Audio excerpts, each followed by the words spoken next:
from Suzanne Scarrow Live. So I wanted to talk to you today about grief and loss because it's a topic that's been coming up quite a lot. It might be that your particular grief and loss is about losing someone that you love, a parent or a child or a friend or something like that. Or it might be an animal. We tend to feel the loss of animals just as keenly as we feel the loss of people. And that might sound strange to some, but I've certainly worked with many clients who struggle with their grief for many years after the loss of an animal.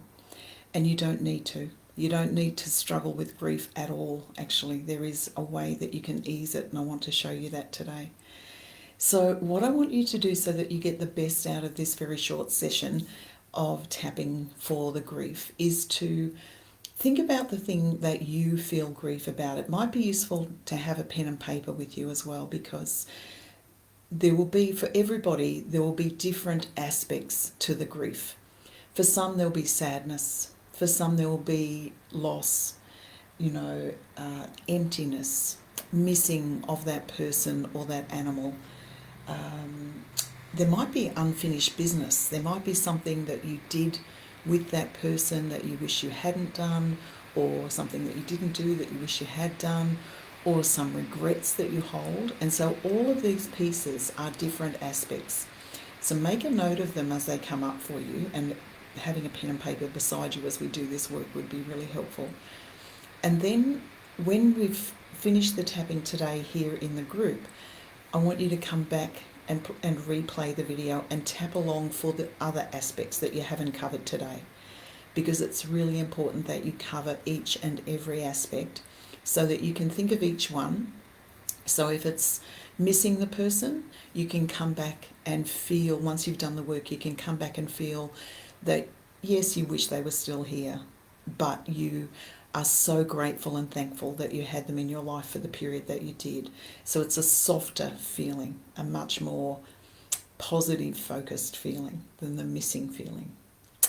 Okay, so when you have figured out the piece that you would like to work on now, if you can, it's really helpful to find a specific event that you can work on.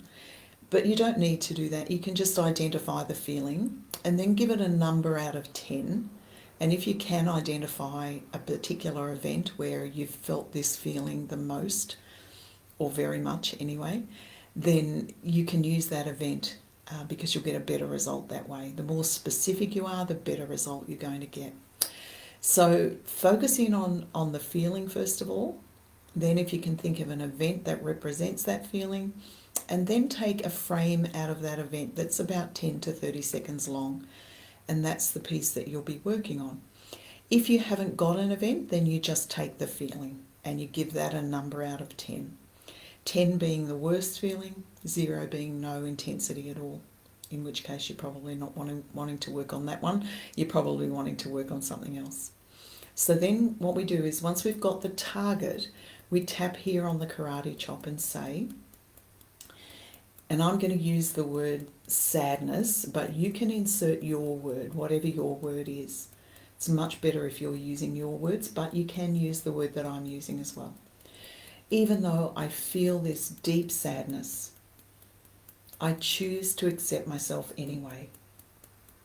Even though I feel this deep sadness, I choose to accept myself anyway. Even though I feel this deep sadness, I choose to accept myself anyway.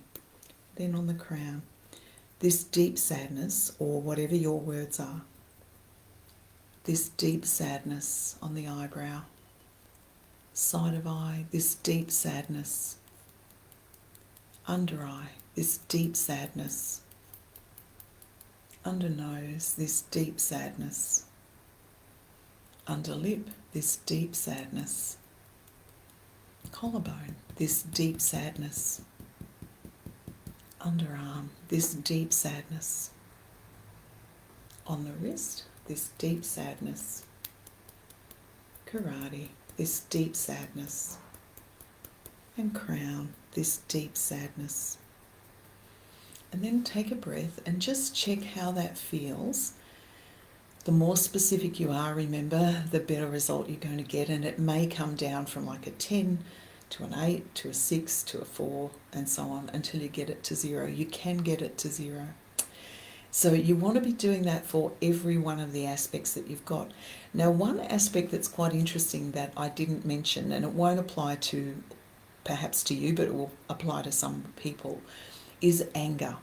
Some people experience anger at the person or animal that has passed because they have left them. They've left them alone. And so it's really important that you honour that feeling. Don't try to ignore it, because when we ignore feelings, we push them down into our energy field, and they're still there. They're still active in our vibration, and it will come back and be a problem later. So acknowledge if there is anger or frustration or irritation or something like that. Honour that feeling, put it on your list and tap on it for sure, because any of those negative emotions, anything that doesn't feel good, is what you're looking at as the target for this tapping technique, because it can be eased, it can feel better, it can be actually deleted completely if you keep doing the work. Okay, so let's just do another round on the crown. This time we're not using the karate chop, but we could. Even though I still feel this anger, or this sadness, or this missing feeling, absent feeling, noticing the absence of my loved one feeling, I accept myself anyway. Remaining, whatever the feeling is, sadness, remaining sadness, remaining sadness, remaining sadness, remaining sadness, remaining sadness, remaining sadness, remaining sadness, remaining sadness. And then a big breath.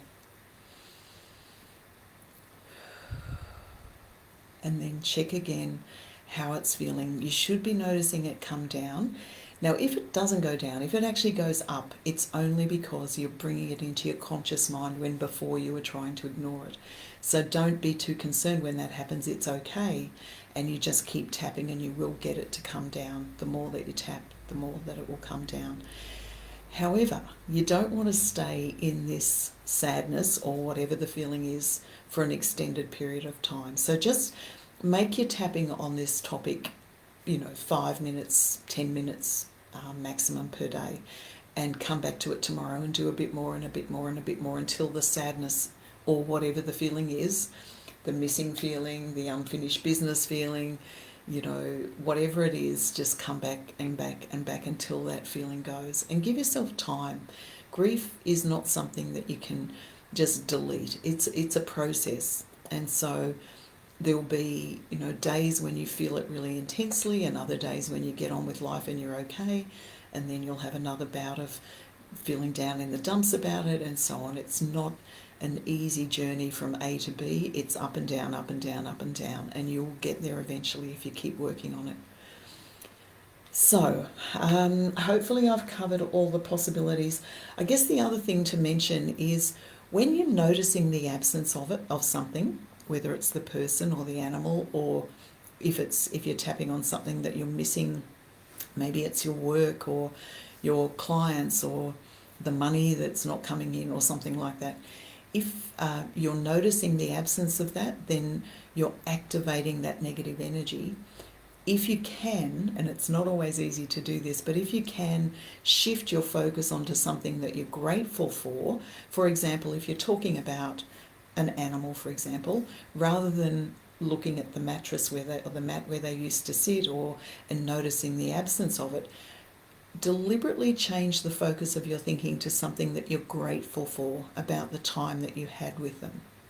Something that made you laugh, something that brought joy into your life. And just by doing that gentle shifting of your focus, you're going to feel some ease as well. Okay, I hope that's helpful, and I'll talk to you again soon. Bye-bye.